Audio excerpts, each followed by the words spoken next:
Greetings, fellow travelers, vagrants, explorers, wildlanders, and welcome to episode 66 of the Retro Wildlands.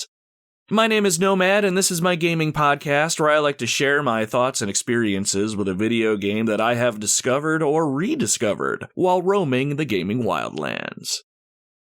Thank you very much for tuning into the show today. Expeditions into the gaming wildlands are always a good time, but they are always better when you're able to join us. Dee Dee, our canine expedition leader, will be around to greet you by administering the obligatory sniffing of the leg. He is pretty energetic today, and I cannot say that I blame him. While the weather here in Ohio is still pretty cold and bleak, we're approaching what I personally think should be a worldwide holiday. And that's causing some excitement around the campsite, my friend. Soon, a great contest of champions will begin, and this expedition has decided to take part. Every second Sunday in February, warriors from different realms gather on the field of battle and prove their mettle before the people. Warriors clad in shining armor, including helmets and shoulder pads, take to the field. But these warriors aren't ordinary men. They are titans, forged through the fires of almost 20 battles, relentless in their pursuit of the one thing that drives us all. In the end, only one faction of warriors will stand victorious, their battle cries echoing into the night, their sacred trophy hoisted high for all to see. My friends, the Super Bowl is upon us. And it is not merely a game, you see. The Super Bowl is a culmination of a season-long journey. It is a final proving ground where warriors fight for the highest of honors, glory.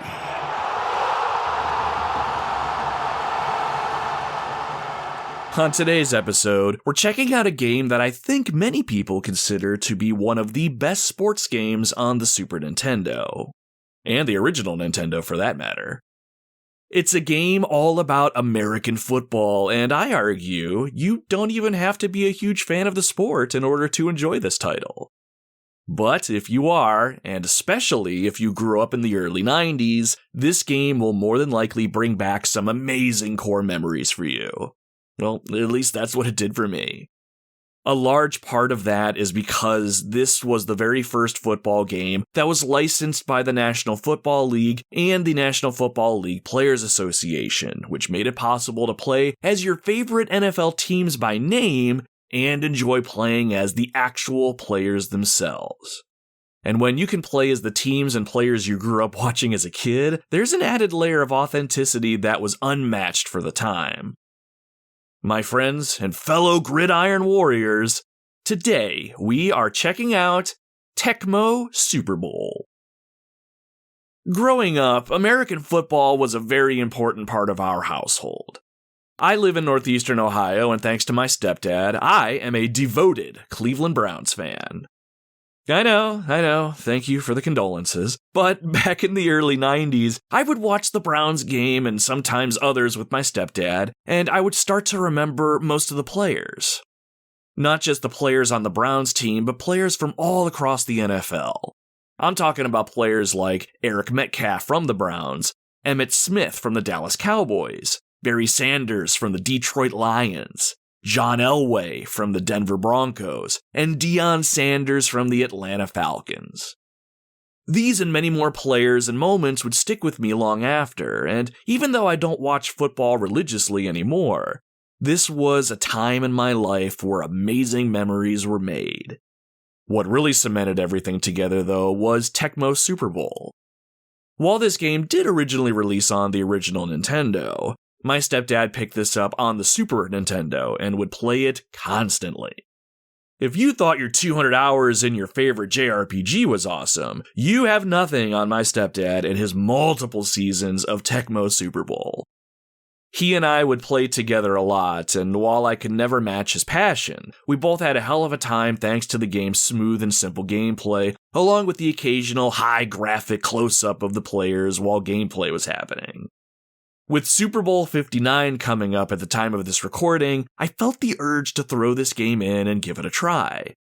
But when I did, I honestly could not put it down. I ended up playing 4 or 5 preseason games, and I ended up going through an entire regular season. If you listened to the very end of our last episode here on the Retro Wildlands, you probably caught that this episode should have been for Kung Fu on the original Nintendo.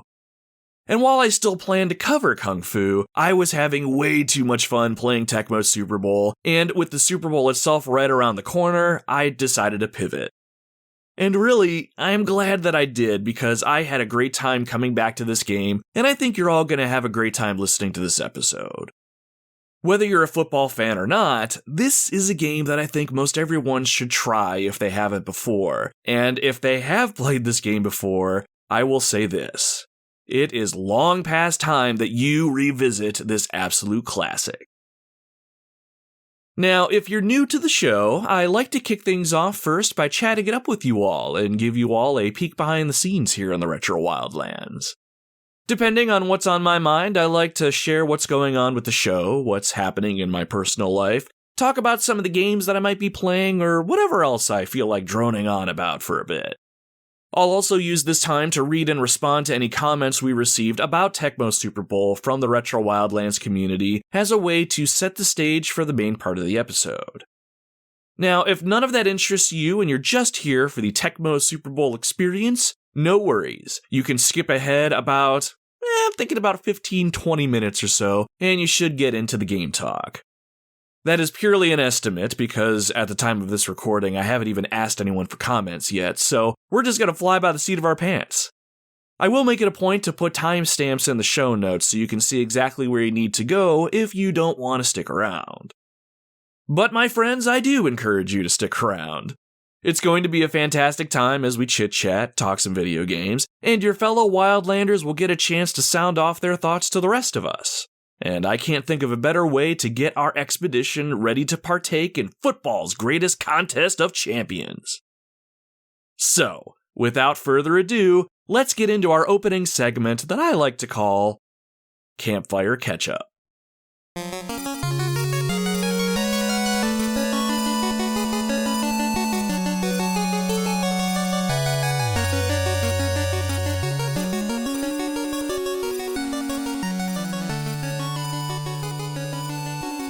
It is now February of 2025, and so far this year seems to be off to an okay start. I've made it a mission of mine to work through as much of my video game backlog as possible, while trying to read more books and watch more movies this year. And do more with the podcast and the Retro Wildlands brand, of course. And while the time to do all of that isn't always available thanks to my day job, I'm pretty happy with how things have gone so far. I'm especially happy for things that have happened that I haven't exactly planned on. For starters, I have now completed 4 games this year, 3 of which were games I hadn't played before. Most recently, I completed the original Final Fantasy. Granted it was the Pixel Remaster version, I am now proud to say that I've completed one of the original RPG gems. I think I put about 12 hours into it all told, and I have another shiny platinum trophy on my PlayStation shelf to show off for all the effort. I really don't know what to say about the game itself that hasn't already been said, but Final Fantasy is a solid RPG. The story itself is minimal, but the major draw is figuring out where to go and leveling up your characters along the way. Thinking back to when the game first came out back in 1987, this game was incredible the way it was structured, and it makes for a fun, laid-back experience today.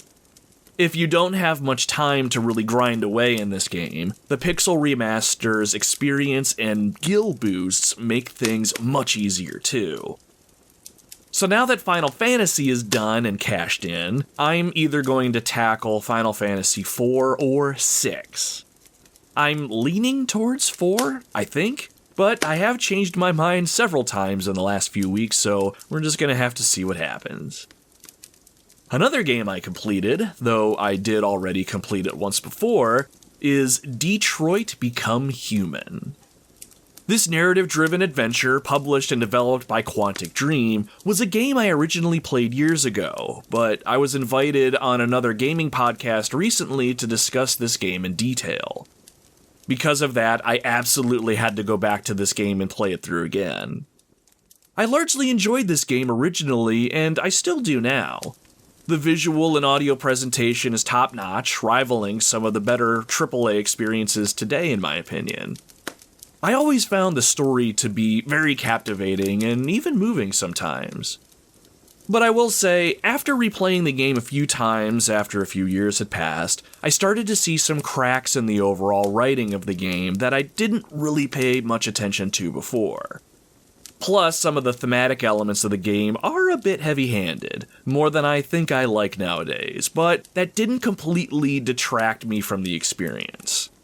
I saw more missed opportunities for things, and I often felt the game wanted me to play a certain way and make certain choices over others. After I replayed the game through again, though, I realized how close I was to getting the Platinum Trophy for this title, and I finally got it. So now I can consider Detroit 100% done. I really think this game is worth your time, and I don't think it's all that expensive digitally anymore, so consider checking it out if story-based games are your thing. The podcast I'm going to be on talking about Detroit will be publishing a few episodes, and at the time of this recording, I've already recorded one of them. As soon as those episodes drop, I will let you know if you're at all interested in hearing about this experience. How will you be informed, you may be wondering? Well, over on our social media pages, that's how. So speaking of, the Retro Wildlands is all over the internet for your listening pleasure, but if you're looking to hang out with me, or just see what it is that I have going on over here and what I'm up to, check us out on Facebook, Instagram, Threads, or Blue Sky. Oh, and we are over on the YouTubes as well.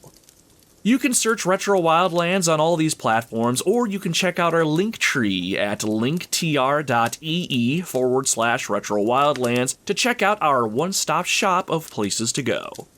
The Retro Wildlands is also part of the SuperPod network of gaming podcasts, and you can check all of that out over at superpodnetwork.com. Our social media is chock full of gaming goodness, and it's a great place to get an idea of what I'm working on as well. I'm also still passively live streaming, so you can see whenever that happens by following the show on your favorite social platform. Also, I put a call out for comments and give followers of our platforms a chance to sound off or share their thoughts on an upcoming game or topic that I'll be covering on the show. So if you want to interact with us in that way, following us on social media is how you can do it. Now, as far as other games that I'm actively playing, I picked up a game called Riddled Corpses EX on my PlayStation Vita. No idea how popular this game is, but Riddled Corpses is a twin-stick shooter made in the art style of an 8 or 16-bit video game. The gameplay is silky smooth and pretty chaotic, like you'd expect from a good twin-stick shooter. You can play with multiple characters, and the whole gameplay loop has you going through levels, killing enemies, collecting gold, and then using that gold to level up your character so you can get a little bit stronger for subsequent runs. Personally, I try to play at least one game that I can just shut my brain off and grind out levels, and Riddled Corpses fits that bill nicely. I don't think I'm going to cover this game at all on the podcast or anything. I'm sure I'll probably post about it on social media, but this game really isn't knocking my socks off or anything, but I just wanted to mention it in case you happen to be a fan of twin-stick shooters and or a retro-inspired pixel art aesthetic. So definitely look this game up if you fit into either category. The game itself went on sale on the PlayStation Store recently, and it just so happened to be cross-buy, so I tossed a few bucks its way, and I was very happy to see that it appeared on my PlayStation Vita. And because I'm kind of on a trophy kick lately, this should be a pretty simple platinum trophy for me to grab as well, and I am all about adding another one of those to my shelf, so call it a win-win. Other than all the games I'm trying to play, I am just trudging along over here. I'm keeping busy with the show, trying to game as much as I can, all while balancing my day job with keeping my family fed and watered. It's going to be a hell of a year, I can already feel it. My stepson is graduating from high school this year, which is really crazy to think about, and now that I am an ordained minister, word is starting to spread around, and I may be officiating another wedding this year. There's also some projects around the house my wife and I want to start getting a move on, so all of that said, this is going to be one hell of a busy year. And really, now that I think about it out loud, I'm pretty okay with that.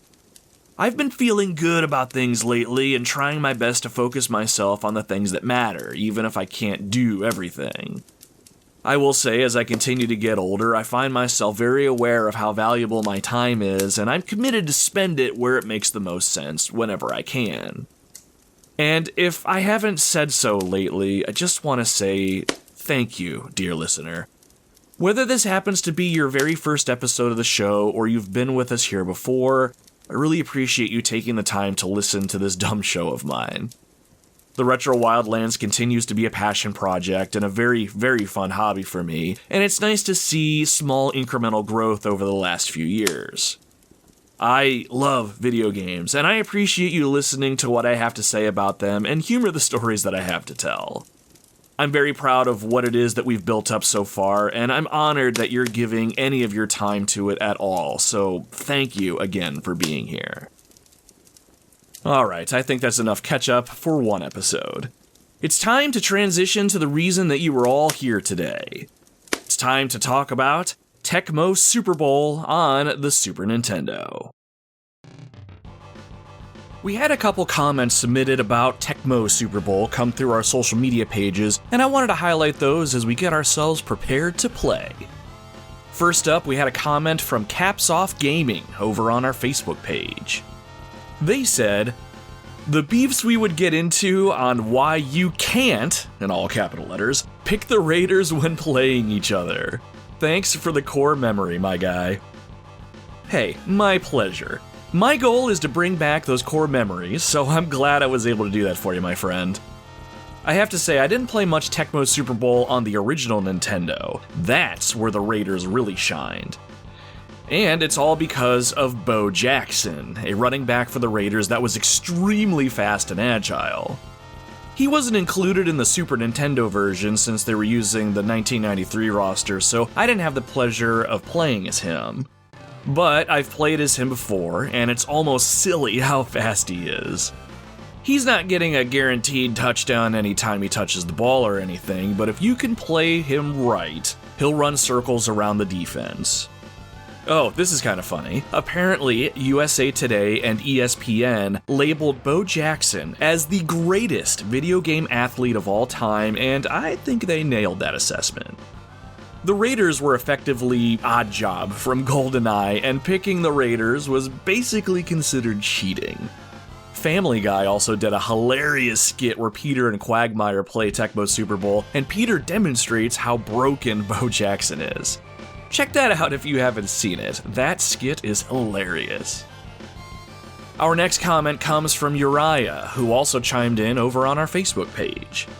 Uriah said, "I used to be pretty good at this game. I play Retro Bowl from time to time now." Now, to be fair, I don't think I was really good at this game either, but I did win more games than I lost when replaying this game for the show. I did rely pretty heavily on the passing game, though. Bernie Kosar, the quarterback from the Cleveland Browns, was awesome to use, and I found myself connecting quite often with Michael Jackson, the Browns wide receiver. If not him, tight end Brian Kinchin. But it's funny you bring up Retro Bowl. This is a mobile game that takes heavy inspiration from the Tecmo Bowl series. It doesn't have the NFL seal of approval, so no team names or player names, but from what I've heard, it's very fun to play, and I think my brother-in-law either played it at one point or still plays it today. I do have this game downloaded on my phone, but I have not tried it yet. If it's as good as it looks, this might make it to my mobile game rotation for sure. Next up, we have Masked Keaton, who reached out to me via the SuperPod Lounge Discord server, which is absolutely a place that you can join, dear listener, and I will have a link to that server in the show notes. Keaton said, "I rented it once. I don't know why. I am not a football fan. I didn't know anything about the plays I was selecting, but I had fun with it. And Keaton, that right there is one of the reasons I enjoy this game. You don't have to be a football fan to enjoy this or really get that deep into strategy or team building or anything. Sometimes the fun comes with just diving headfirst, messing around, and losing yourself in the spectacle of it all. While I can't speak to them personally, I can't imagine you can take this approach, at least not easily, with any of the more modern football games that are on the market today. Tecmo Super Bowl really is that approachable, and at the end of the day, if you walked away having fun, that certainly says a lot. Our last community comment this episode is from Thrak, who is a co-host on the 3DO Experience podcast. Thrak chimed in over on our Blue Sky page and said, I grew up on the Sega Genesis version of Tecmo Super Bowl, and it reigns as one of the all-time greatest football games ever. From the cinematic cutscenes, pick-up-and-play gameplay, to the catchy OST, only NFL 2K5 comes close to matching its greatness. Well said, Thrak, and I agree. Tecmo Super Bowl is absolutely one of the greats. How can I say that when I maybe have 3 football games all told to my name? You just have to play it, and I think the experience speaks for itself. The pick-up-and-play nature of this game is honestly the reason you're all listening to this show now. I was floored by how accessible this game is today, and I couldn't put it down. Not only was the experience easy to fall back into, those cinematic cutscenes that would pop up during gameplay were expertly done, and added a layer of excitement to the gameplay. And great call out on the soundtrack too. The music on offer is perfect, it's extremely catchy, and fits the mood wonderfully. I'm hoping this episode does a good job of explaining how much I adore this game, so strap in my friends, this should be a lot of fun. A huge thank you to Uriah, Thrak, Mast Keaton, and Caps Off Gaming for dropping your thoughts and memories with this game. If you want to drop a comment on the game or topic that I'll be covering on an upcoming show, you can do that by following us on social media and keeping an eye out for when I post a call out. The Retro Wildlands is on all major social platforms, so if you search The Retro Wildlands, you should find us. Or you can head on over to our link tree at linktr.ee/retrowildlands, where you can see all of our socials listed out in one place. Before we move on, we're going to take a quick break. In the meantime, it is my privilege to give the floor to an awesome gaming podcast that I think you should be listening to. This is the Fun and Games Podcast. Video games are a unique medium. They can tell stories, Immerse us in strange, fantastic worlds. blur the very boundaries of our reality. But at the end of the day, video games are fun, whatever fun is to you. I'm Jeff Moonen, And I am Matt, aka Stormageddon. and on Fun and Games, we talk about the history, trends, and community of video games. It's a celebration of all the games we play and all the fun we find within them. And there's so many more games out there, so we hope you'll share in that conversation with us. Fun and Games podcast with Matt and Jeff. Find us on certainpov.com or wherever you get your podcasts. And happy gaming. Originally released in North America in December 1991, then later on the Super Nintendo in November 1993, Tecmo Super Bowl is the retro American football experience. Players can take control of one of the 28 football teams in the NFL. Whether you're playing as the Dallas Cowboys, Green Bay Packers, Houston Oilers, or even the Cleveland Browns, you'll also get to enjoy a fully realized NFL roster as well. Play a one-off preseason game or go all in on season mode, where you can take your favorite team through the gauntlet or customize your experience by playing as multiple teams. Go even deeper with stat tracking, playbook customization, and player substitutions. There's practically no limit to how you can play. All that matters is that you give it your all and put your sights on the biggest contest of all time, the Super Bowl. So, let's gear up, Wildlanders. Strap on your shoulder pads, snap on your helmets, and put your mouth guards in. We stand now on the field of battle. The roar of the crowd is deafening and the competition is fierce. We've got the skills. Now let's bring the intensity and leave everything that we have out on that field. Give them nothing, take everything, and fight like the champions that we are.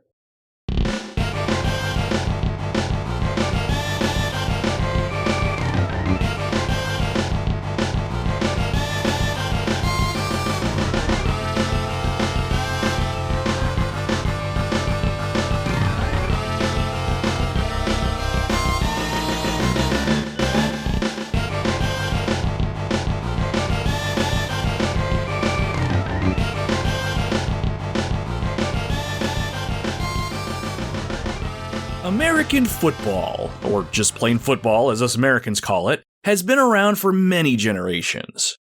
Unless you found yourself extremely sheltered growing up, I'm sure at the very least you know the game and the basic premise.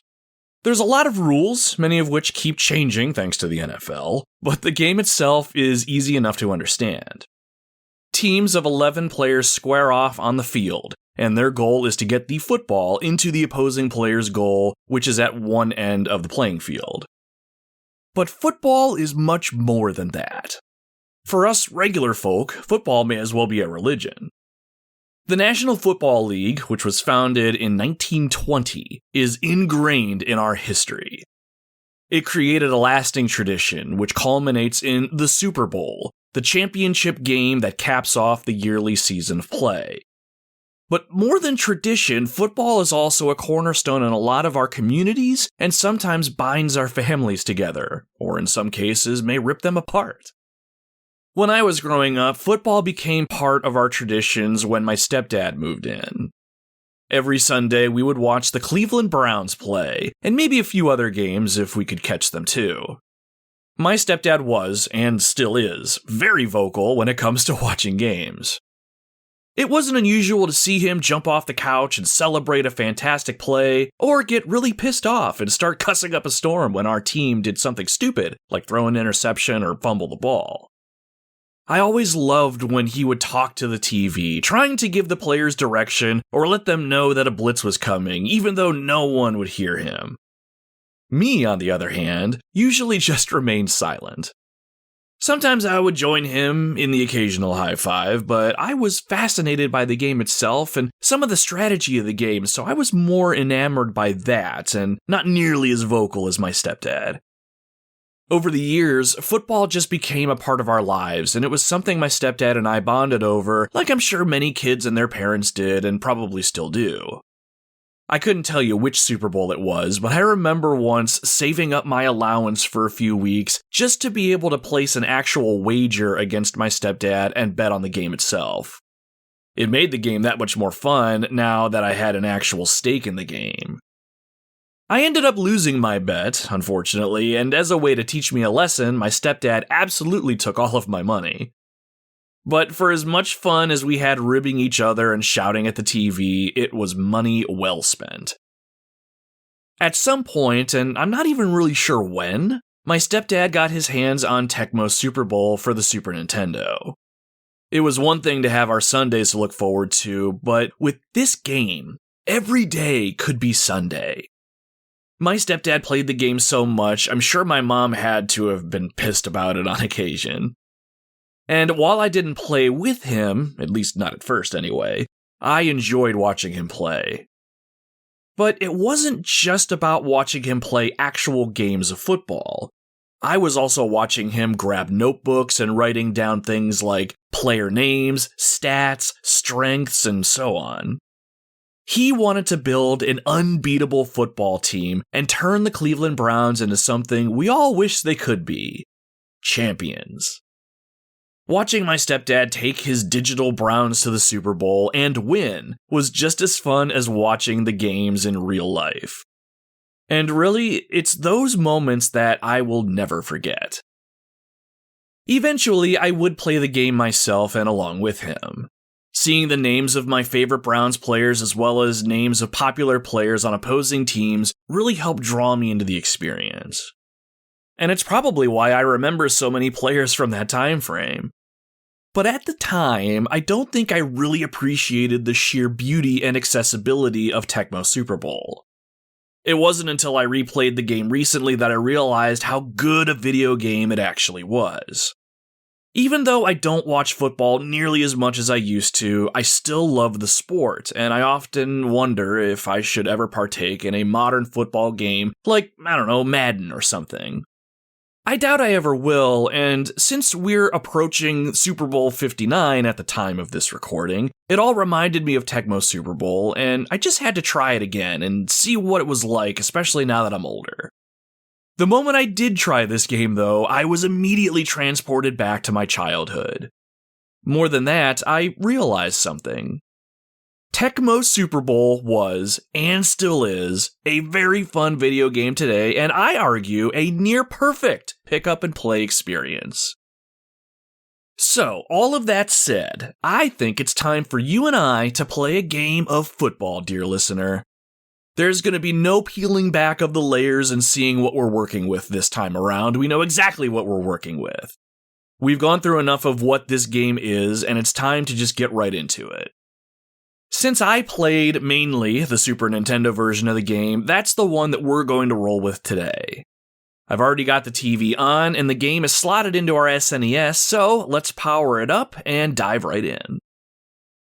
When we boot the game up, we are met with the Tecmo logo.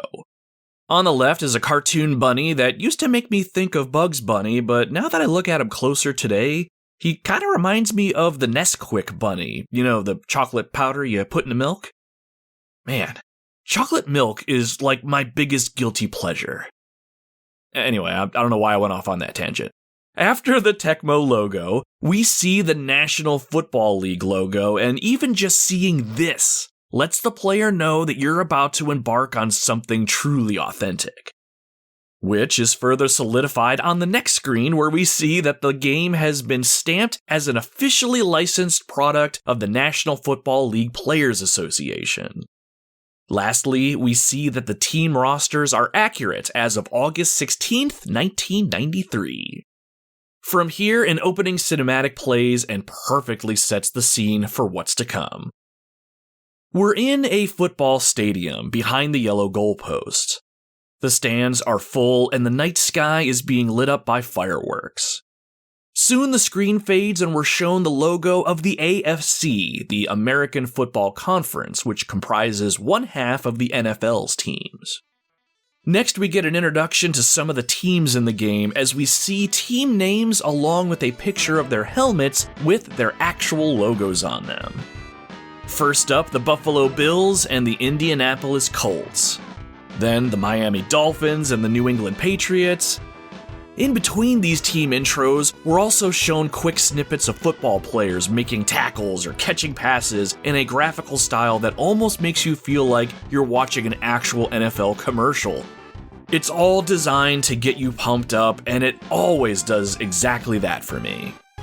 I remember watching this with my stepdad for the very first time, and both him and I just got so excited when we saw the Cleveland Browns being featured in this opening. Our Browns are right here, featured and fully playable in a video game. It cannot get any better than this. The intro goes on to introduce more teams and eventually some from the NFC, the National Football Conference. The Philadelphia Eagles, Dallas Cowboys, Minnesota Vikings, Atlanta Falcons, and many more are featured here. It all culminates with the words Tecmo Super Bowl scrolling big and wide from right to left, a flash of the NFL logo one more time, and finally settling on a larger Tecmo Super Bowl logo clad in red and gold.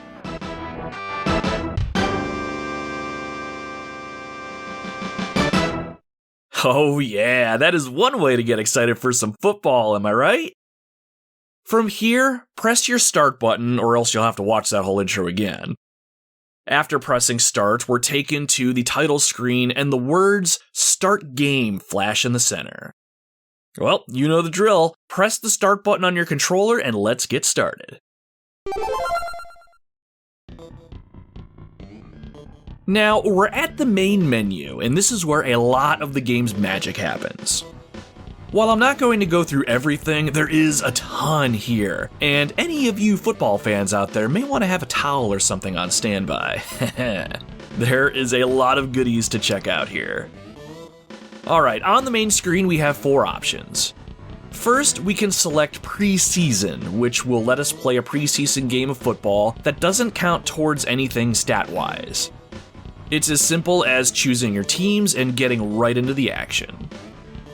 Season game is the next option, and it is the most robust game mode on offer. In season mode, the game operates just like a regular season of actual football. For 18 weeks, teams will go against each other, and at the end of the season, the teams with the best records will face off in the playoffs, and the 2 teams that survive until the very end will go head-to-head in the greatest contest of champions, the Super Bowl. The game itself keeps track of season play, recording the wins and losses of all teams, as well as the individual player stats, such as rushing yards, number of completions, sacks, etc. Which, speaking of, was absolutely incredible back in the day.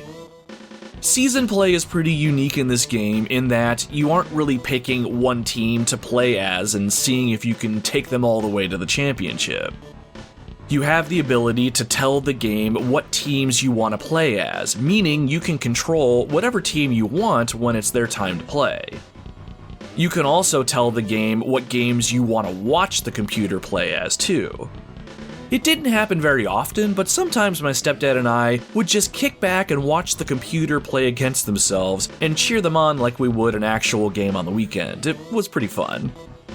There were also times where my stepdad and I would each pick a team to control, and we would play through a season together. When his team came up, he'd play his game, and then when my team came up, I would play my game. And it was always fun when our teams had to play each other. I don't remember if either of us made it to the Super Bowl and had to face each other, but if that ever happened, I'm sure I would have had my ass kicked. But before we move on, for all of you stat and number fans out there, I mentioned earlier that the game keeps track of pretty much everything.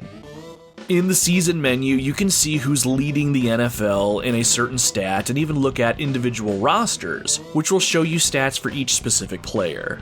It's really cool. I will say, as you inspect individual players, you will see their physical attributes.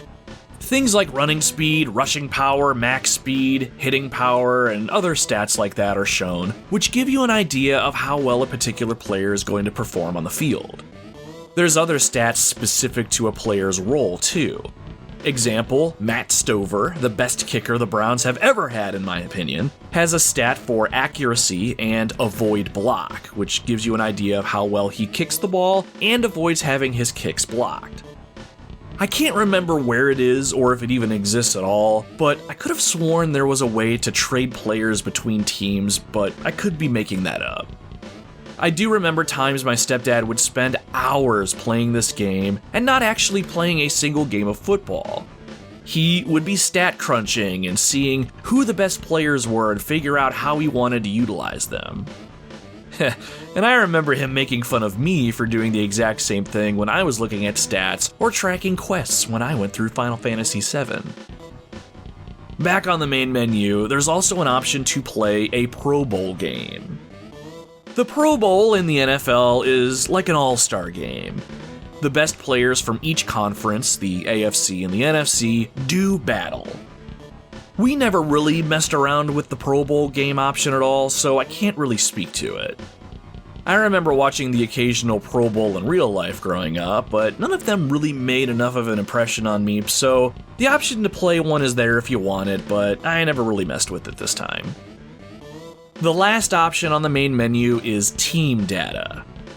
This is where you'll go to dive deep into the individual teams themselves and do things like look at player data, set your offensive and defensive starting lineups, or even look at a team's playbook. We'll get into play calling and all of that when we get into an actual game, but each team has 8 offensive plays to choose from in a game. You have the choice of 4 running plays as well as 4 passing plays. If you don't like what the game gives you by default, you can switch up some of your plays here. My stepdad would actually keep track of what plays worked better than others, and would constantly experiment until he found the best plays that would work against certain teams. He truly was all in on this experience. There's absolutely more to see, but all of this talk about stats and playbooks is just making me hungry to get into an actual game, so let's get to it, shall we? Go ahead and head back to the main menu and let's select Preseason, which gets us right into the action. From here, we do have several options to consider. On screen, we need to decide how we're going to control our teams. There's 6 options to choose from here. First, there's Man vs. Com, or computer. That's your standard one-player game against the computer where you call the plays and control a player on the field. Man vs. Man is a 2-player game. There's also Man vs. COA, which is short for coach. Playing as a coach allows you to pick the plays, but you don't control anyone on the field. It's an interesting experience if you just want to see how your players do on their own. You can coach versus the computer against another player coach, or the final option is watching a computer versus computer match. I know some people who still put 2 computer-controlled teams together today to predict real-life game outcomes. I wonder if I put the Chiefs and Eagles together if they could accurately tell us how Super Bowl 59 will turn out. Anyway, select Man vs. Computer for our game.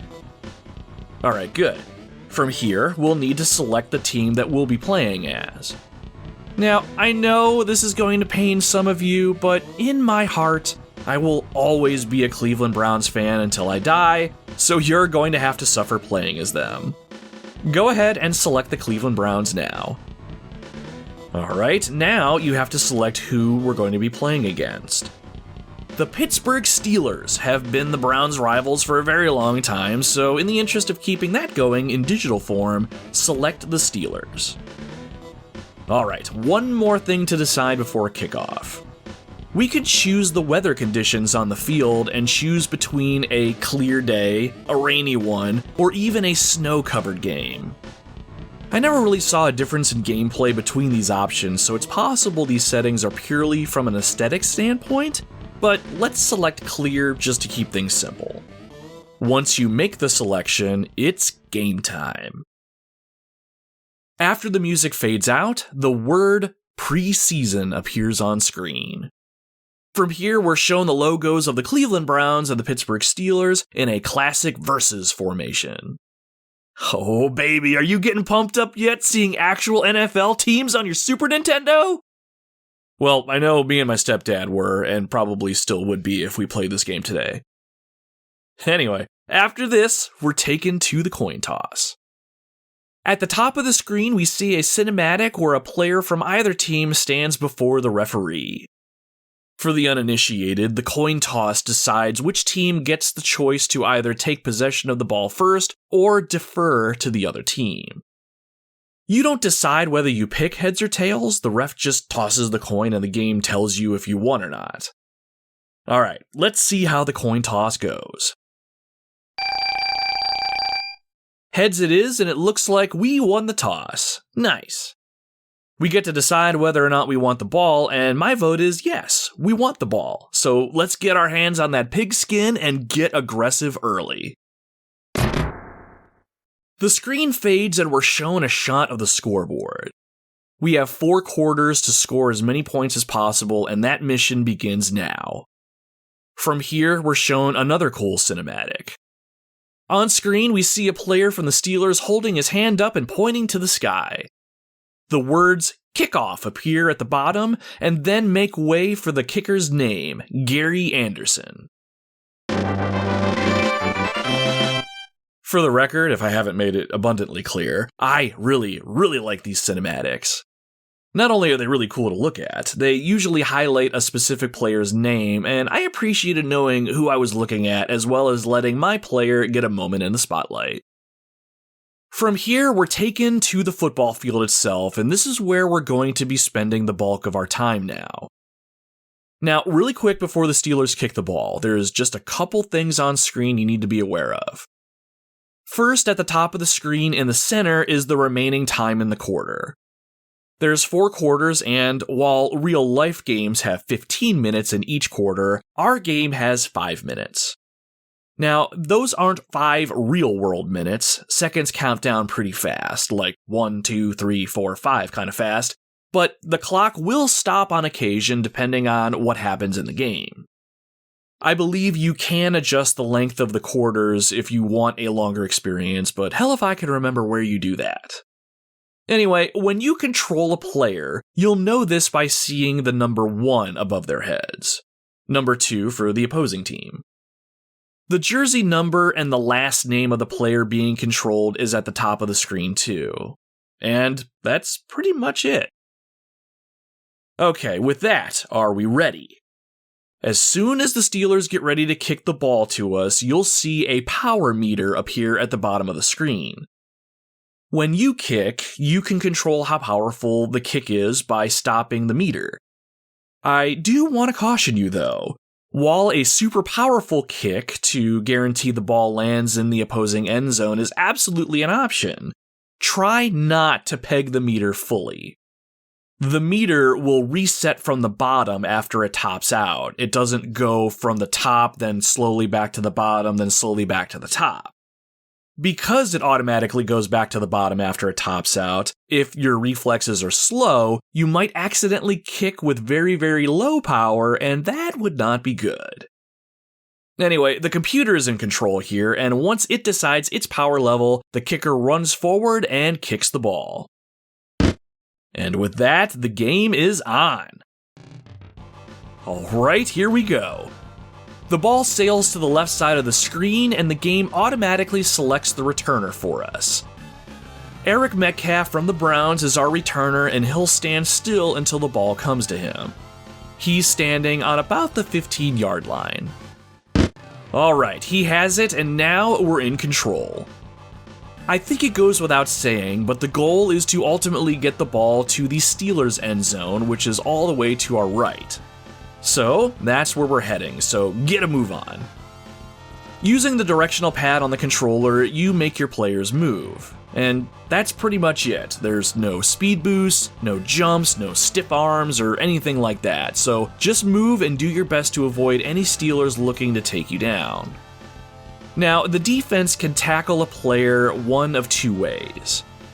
They can do a sliding tackle, or they can come up to you, grab you, and then throw you to the ground. To avoid the diving tackle, you just need to move out of the way.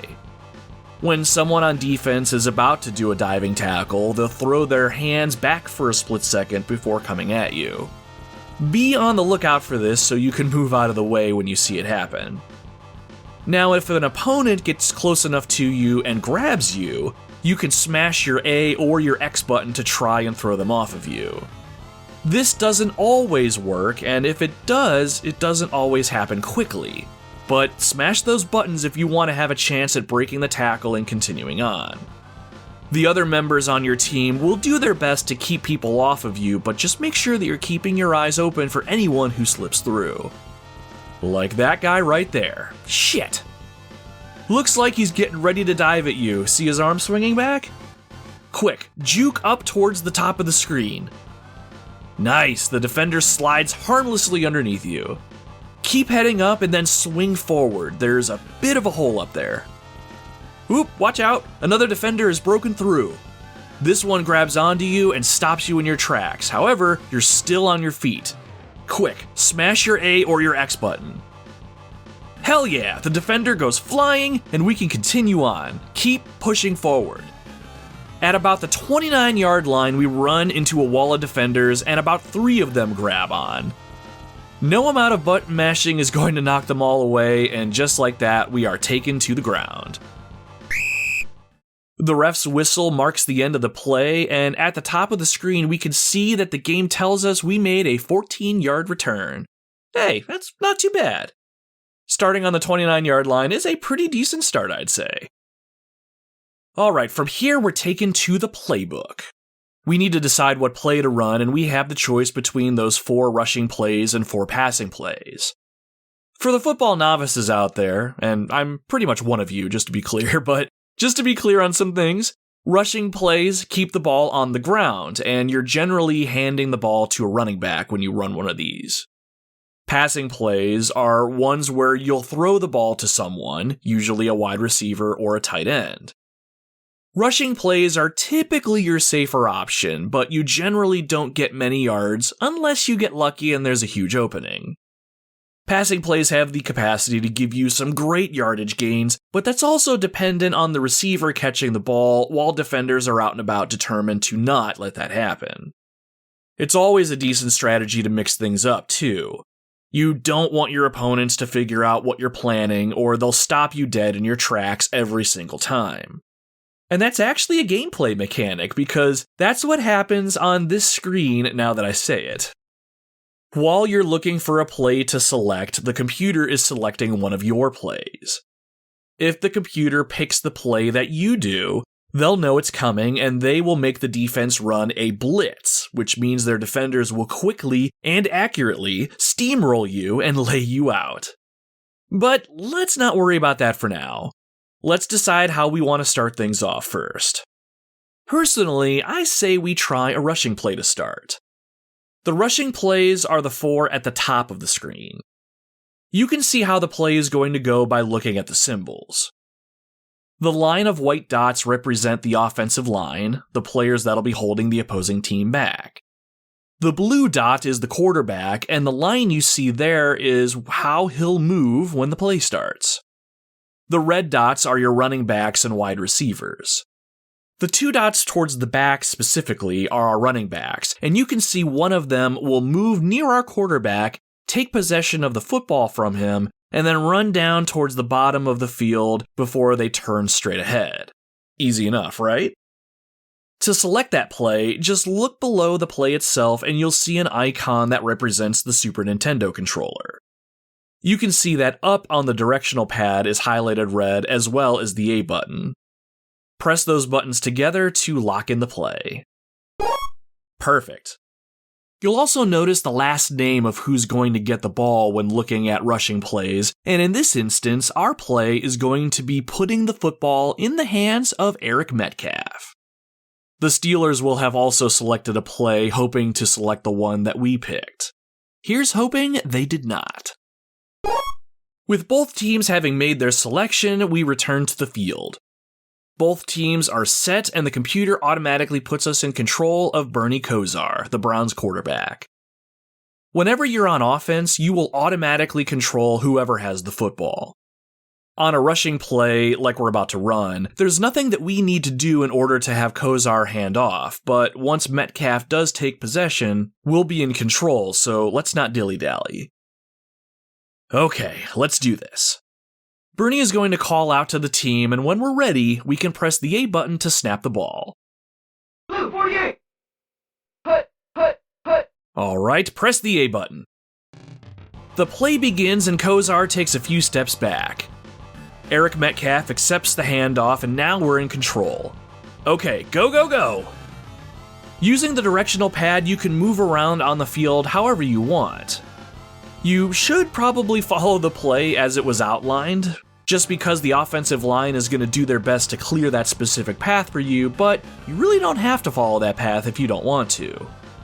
A skilled player can keep an eye out on the defense and the approaching players, or if they see a hole or an opportunity to progress forward that wasn't in the original play, absolutely take it. Anyway, enough out of me, get to running. As you head towards the bottom of the screen, our offensive line does a decent job of holding the Steelers back, but a few have slipped through. Quick, turn straight, you've got a bit of a hole to drive through. Nice, there you go. Keep your eyes open for anyone coming towards you at a distance.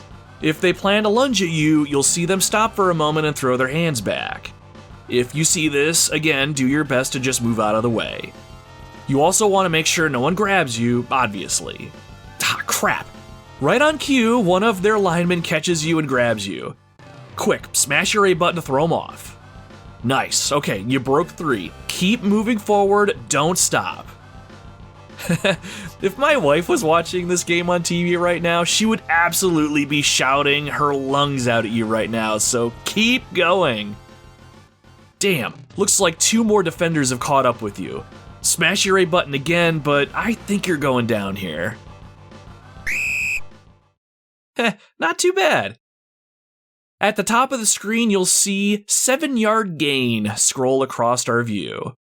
Nice, that puts us at the 36-yard line. It's 2nd down and 3, and we're already making some pretty decent progress. For the uninitiated again, when a team has the ball, they have 4 chances, or downs, to move the ball forward 10 yards or more. If the team does that, you'll get 4 more chances, and then so on and so forth. Since we only went 7 yards, we still have 3 more yards to go, and now it's 2nd down, meaning our 2nd of 4 chances.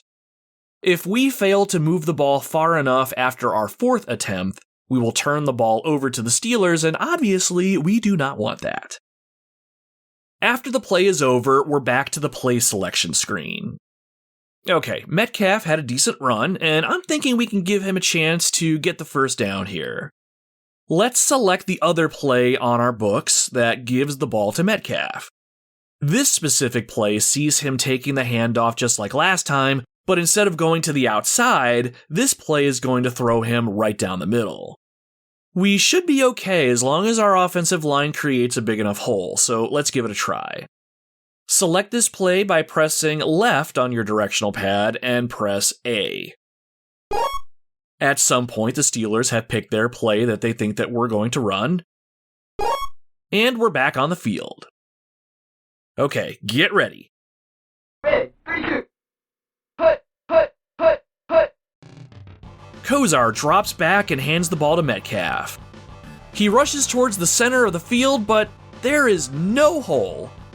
The Steelers' defense clamps down, and as soon as Metcalf gets to the line of scrimmage, he is brought down. Damn, we actually went backwards 1 yard on that play. Now it's 3rd down and 4 to go. I think it's time we switch some things up. Let's try a pass play this time.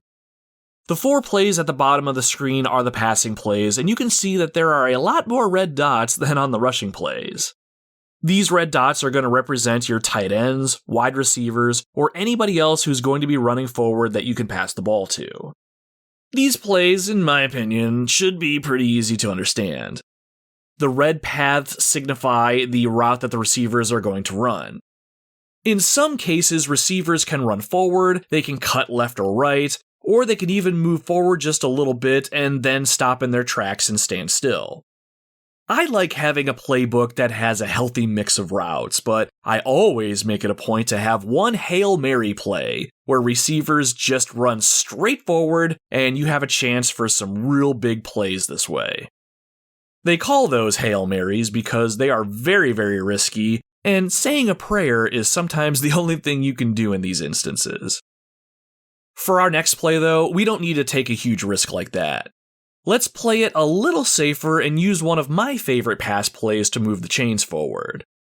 This play has 5 receivers, but both of the tight ends will just run forward about 5 or 6 yards, and then they'll turn around and stand there. As long as one of them is open, it makes for a quick way to get a few yards, which is all we really need right now. Let's select it by pressing left and then the B button this time. And just like last time, somewhere during my rambling, the Steelers would have selected their play. Back on the field, we see that this time our quarterback is about 6 or 7 yards behind the line of scrimmage. This offensive formation is called the shotgun, and while I have no idea where that name came from, I always assumed it was because you're ultimately going to be shooting 5 receivers downfield, kind of like shooting buckshot from a shotgun. I mean, sounds cool, right? Anyway, the distance our QB is back will give us some time to select a receiver. Rushing plays automatically put the ball in a specific person's hands, but during a passing play, we have to make the choice. Don't worry though, it is super easy. Okay, let's get set up and launch this play. Blue 43! Blue 43! Kozar gets the snap and the play is on. Our receivers start their routes, and when they do, you'll notice a blinking arrow appear above the head of one of the receivers at the top of the screen. This is who you'll be throwing the ball to if you decide to throw the ball right now. You can change the intended receiver by pressing the A or the X button, but be careful. The game just cycles from one receiver to the next, so you have to pay attention if you're trying to get the arrow on the right person. Every second counts, so make sure that you are 100% focused by looking out at the field to look at your receivers, but also making sure the defense isn't breaking through the line and coming straight at you.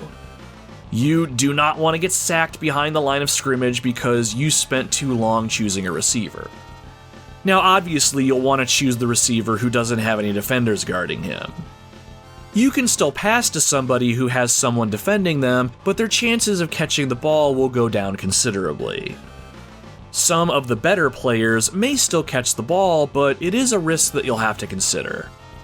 The biggest risk, of course, is having the ball picked off by a defender. It goes without saying, but this would be an absolute disaster. In our case, just like we planned, the two tight ends I mentioned before have finished running their routes and they're just standing in place about 7 yards past the line of scrimmage. The one at the top of the screen has a defender on him and the other one is wide open.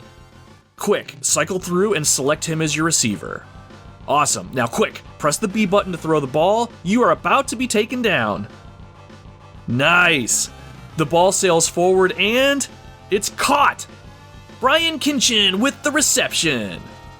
Okay, now that he has the ball, you have control of Kinchin, so get your ass moving. The defense is going to be on you, so look for any holes and push forward. Oop, here they come. Hell yeah, a 13-yard gain overall puts us well past where we needed to be in order to keep the drive alive. First down. Good job. That is how you do it. Now it's first down and 10, and we have 4 more chances to keep pushing forward. See? Isn't football awesome? Well, it certainly is when your team is doing good, I'll say. So, that being said, let's do our best to keep the momentum going. We're at midfield with just a little over 50 yards to go to reach their end zone. I'm feeling pretty good, so I say let's start off this first down with a bang and select a pass play that's going to send multiple receivers downfield. Press down and then B on your controller for this next play. This play has 5 receivers, but the 2 wide receivers on either end of the field are just going to keep running, so let's hope one of them is open and see if we can make a big play. The Steelers themselves select their play, and we're back on the field. Okay, let's do this. Big money, big money. Round 52, round 52. Hut, hut, hut, hut. Kozar takes the snap from the shotgun formation and... oh shit! The Steelers must have guessed our play because their entire defensive line is coming at us like a tidal wave. Quick, if we keep a cool head, we can still pass the ball. Crap, who's open? Oh, there, up there. Try and select... son of a bitch! We're taken down by the absolute horde of defenders, and the top of the screen tells us that we just lost 11 yards. And to add insult to injury, a short cinematic plays that shows our quarterback on his back and the one who sacked him front and center. The defender throws his hands up triumphantly, and then the screen also shows us who did the sacking by displaying their name at the bottom of the screen. Greg Lloyd. Well played, Lloyd.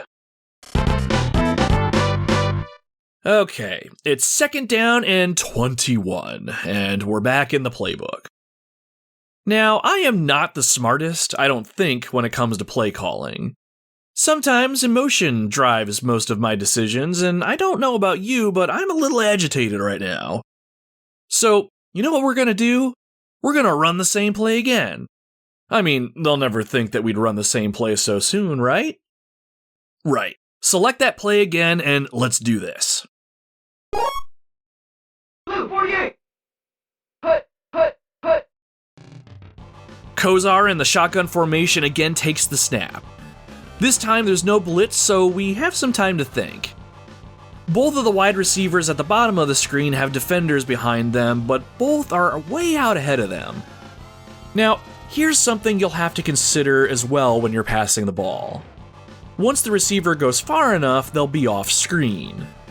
It'll be very hard to select them with the arrow, and it'll be even harder to know if they're open for a pass or not. It's a risk either way, but I say we take it.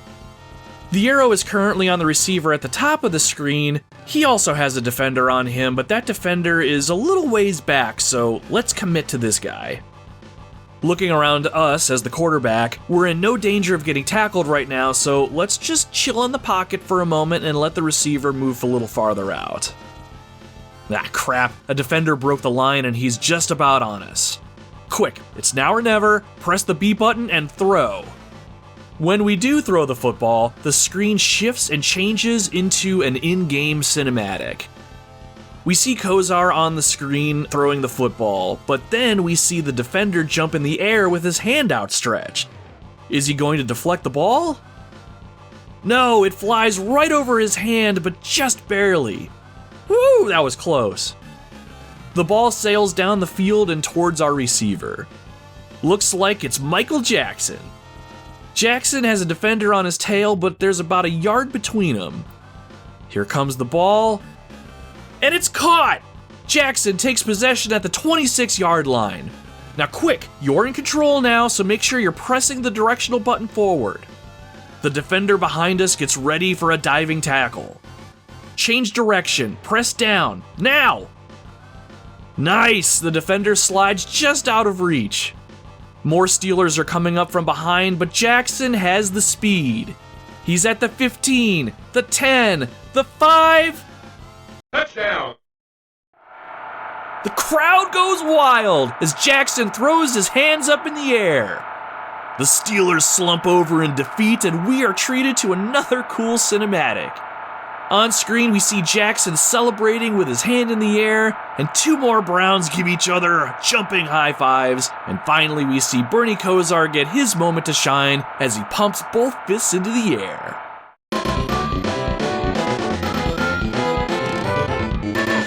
The score flashes at the bottom of the screen, and the game is now 6-0. Hell yeah. We're back on the field, and it's time to kick the extra point. Tecmo Super Bowl existed before the NFL was allowing for 2-point conversions, so our only option is to kick a field goal here. The process itself is pretty simple. When you snap the ball, the guy who grabs it will put the football on the ground, and the kicker, the legendary Matt Stover, will come and kick the ball forward. You as the player don't have to worry about the power of the kick or anything like that like you would do in a kickoff. There's going to be an arrow that's going to appear in front of the kicker, and it'll be sliding up and down. You just want to press the A button when the arrow is as close to center as possible. The goal is to kick the ball between the yellow goalposts behind the end zone. Think you can do that? Well, show me. Alright, the ball is down, the arrow is moving. There, press the button, now! Awesome, the arrow is dead center. Stover runs forward. From here, the game gives us another cool cinematic. We see Matt Stover kick the ball and watch the ball sail up, and then right down the middle of the uprights. Great job, now the score is 7-0. Damn, I love this game. Whether it's playing Tecmo Super Bowl or just talking about it, this game will always be special to me because this game just brings back a flood of awesome memories for me. My stepdad and I would get as excited playing this game on the SNES about as much as when we would watch an actual football game. It's funny though, there's one particular thing this game made me remember about playing this game when I was younger, and it was my stepdad's obsession with the idea that the computer can sometimes just screw him over no matter how well he was playing. Regardless of whether or not he chose the right plays, made a bunch of receptions, or just played good football, there were times that he would still lose, and he would call this phenomenon computer favoritism. Anytime the computer did something that just didn't seem quite right, like when a running back seemed to be running a little faster than normal, or if the opposing team made an impossible interception, my stepdad would absolutely lose his mind. As a kid, anytime this happened, I found this incredibly funny, but I never let that show. I would just pretend to be frustrated along with my stepdad, just so we can keep our bond strong. Thinking about it now, it's even funnier to me, and it makes me wonder if any of you listening experienced anything similar with parents that gamed in any way. Before we wrap up this episode, I do want to explore how the game works when you're on defense, and I think this will be a great time to showcase just how computer favoritism worked in the eyes of my stepdad. And to my stepdad, if you happen to be listening to the show, I swear to you, this is all in good fun. You genuinely made me smile playing this game back in the day. Now, allow me to make fun of you for a little bit. It is only fair, right? After our extra point, the game brings us back to the field. The Browns are set to kick the ball off, and we see the meter at the bottom of the screen appear. You should know the drill here. Let's kick the ball hard, but not too hard. And like I mentioned before, be careful and don't try and kick the ball with maximum power. If you mess up, the meter resets and you might kick an onside kick, and we do not want that. Okay, are you ready? Here we go, and... Damn it, you pressed the button at the wrong time! The meter resets and we're kicking an onside kick. Shit! Matt Stover runs forward and kicks the ball, which travels maybe 7 or 8 yards forward. The Steelers grab it almost immediately, but the Browns are on him pretty quick. They put a stop to the play, but the damage is done. Now, allow me to interject with my best stepdad impression here. Oh, and prepare for some harsh language, by the way. Which, of course, is why I mark these episodes as explicit, but you have been warned. Ahem. God damn it! Of course, after I score that last touchdown, you're gonna be fucking butthurt about it. Fucking computer favoritism. God damn it! Just you wait. This is only going to get better. It's 1st and 10 on the Steelers' 43-yard line. They have excellent field position, so we're going to need to make sure that we are on our A game here. The playbook comes up, and this time we're looking at the Steelers' 4 rushing and 4 passing plays. The Steelers immediately select their play, and now it's up to us to pick what play we think they're going to run in order for a chance to blitz them. Now, there's no play clock in this game, so you can actually take your time when you're making a selection here. I would strongly suggest taking a good look at the plays themselves so you know what the Steelers could potentially run against you. Even if you don't pick the exact play that they're picking right now, it can still be very helpful to know what they could potentially pick. And if you do see that particular play unfold on the field, you might have a chance to stop it early. Well, if you pick the right defender to control, that is. But more on that here in a second. Let's pick a rushing play this time around. And after that, we are back on the field. Now, here's an important thing to know when you're on defense. On offense, you could only control whoever had the football, but on defense, you can select who you want to control, but it comes with a twist. See the number 1 flashing over one of the defensive ends? That's the player that you'll control when the play starts, but if you want to change that now, press either the A or the B buttons and the number will cycle to the next player. You have to be quick though. While the computer won't start the play while you're making your selection, once you stop moving your cursor for about a second, the ball will snap and the play will start and you will be stuck with whoever you selected. And speaking of, that is the other thing that you need to remember. Once you select a player, you are stuck with that player for the entirety of the play. That's right, you cannot select another player during the middle of the play. Now, there's no right or wrong player to pick on defense, but personally, I would pick one of the defensive linemen at the top or the bottom of the screen that wasn't right up on the line of scrimmage. My thought being, I was close enough to the ball that I could rush the quarterback if I saw a hole, or if I didn't, I could fall back and see if I could help defend against the pass. For this play, let's select the defensive lineman near the bottom of the screen. There you go. Number 57, Clay Matthews, another childhood favorite of mine. Alright, get ready.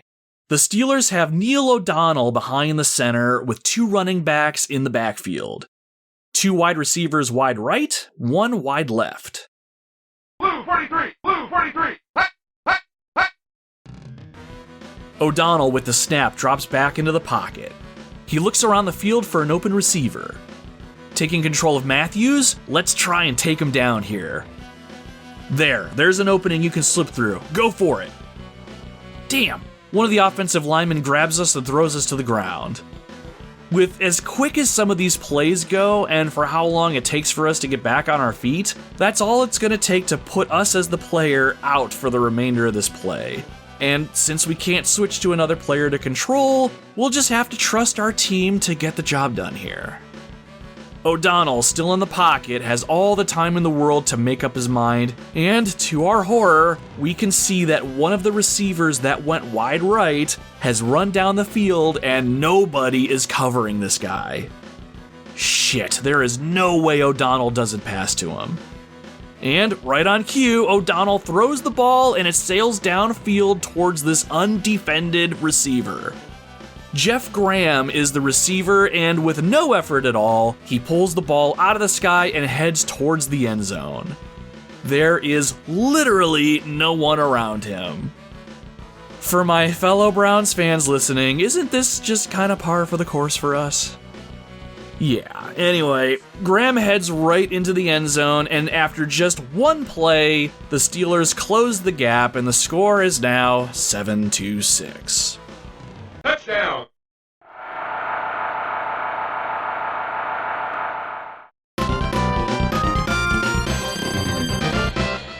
If my stepdad were playing this game back in the day, he would probably say something like, Motherfucker! Course, I have one good drive. You can't let me have that. Goddamn game, stupid computer favoritism. Fuck! Good times, good times. The Steelers set up for their extra point, and just like the last play, we can select our defender before they snap the ball. It doesn't happen often, but it is absolutely possible for the kick to be blocked, so don't give up here. Absolutely try your best and see if you can find an opening. Okay, get your heads down and get ready. The snap is back, the ball is down, the kick is up, and... holy crap, it went wide right! They missed! Oh, good. Ha! Wow, I did not see that coming. And nor would my stepdad have saw that coming. If he were to be given a sudden stroke of goodness, he would probably sound something like this. Ha! Yes! Fuck you! In your face, you assholes! I know I'm painting my stepdad to be some belligerent dude who's a little too passionate about football, but I promise this is all in good fun. My stepdad is the best, and I am so glad I have this game for that. God, I love you, man. There is a lot more nuance that can go into the Tecmo Super Bowl experience, but I think this is a good place to start winding things down. A lot of real-world gameplay is captured in this game, and even though it's not as accurate as a modern football game is, there's plenty on offer here. Players can be substituted out between plays, players can get injured, balls can be intercepted and fumbled as well. Half the fun of playing this game is that you really don't know what's going to happen, and it creates an excitement that's very much on par with a real-life football game today. I remember running the ball one time with running back Tommy Vardell and making it halfway down the field before getting tackled from behind, which caused a fumble, which the other team recovered and ran back for a touchdown. While it's absolutely possible to do everything right, sometimes misfortune can happen, and that's just part of the experience. And when things do go right and the perfect pass gets you the yards that you need to stay alive, there's almost no greater feeling. And in between it all, a properly placed cinematic scene just adds to the overall excitement. Regardless of whether or not the player roster is current, there's something to be said about taking your team and the individuals on it through the season, watching them grow, and maybe one day becoming Super Bowl champions. All the while, the gameplay experience itself is very fast-paced, easy to understand for the most part, and doesn't really dull all that much over time. Super Tecmo Bowl is one of those games that somehow holds up exceptionally well today, and now that I've gone back to it, I'm absolutely going to be revisiting this game more often. In an effort to try and be critical with this game, I really can't think of anything that I don't like. There is a simple experience here if you want it, and there is absolutely a deep experience if you want that too. Personally, I want to run through a few seasons and take the Browns to the Super Bowl, because, let's face it, the only way the Browns are going to get this far is in my digital fantasy land. But hey, you never know. I'll never let go of the hope that one day the Cleveland Browns will have a hell of a season and make them worth watching again. But if nothing else, there will always be next year. And even if we have to go beyond that, I will always have Tecmo Super Bowl.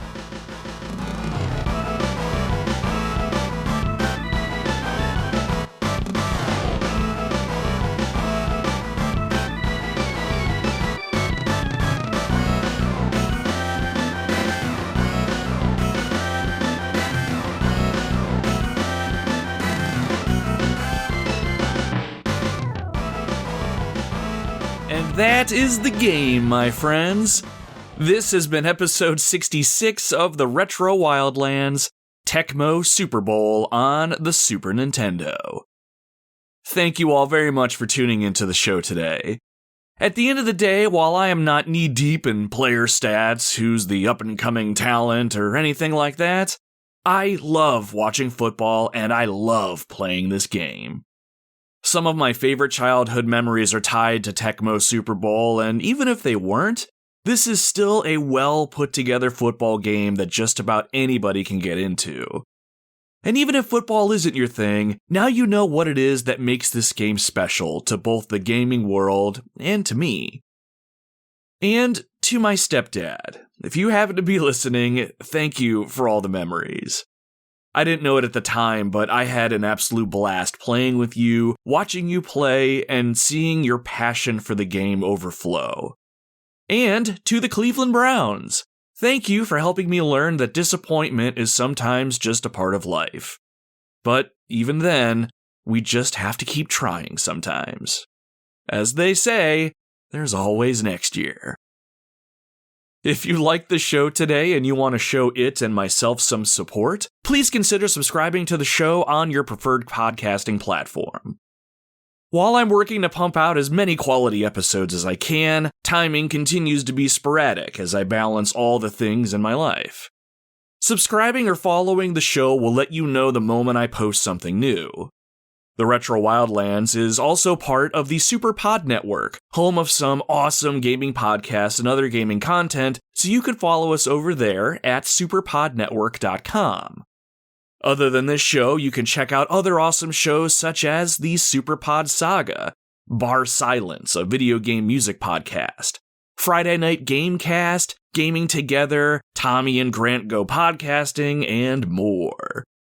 There's blog posts, videos, and tons of other content, so be sure to check all of that out by heading over to superpodnetwork.com.